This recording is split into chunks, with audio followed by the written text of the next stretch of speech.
Hamıya salam dostlar. Yeni videoma xoş gəlmisiniz. Sizlə mən Rifət. Və bugünkü video elə belə video deyil. Dünən bir maşın almışam.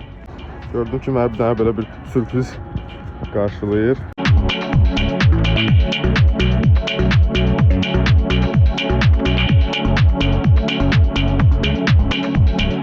Hansı motoru mən həmişə tərifləmişəm. Əlbəttə ki, M50.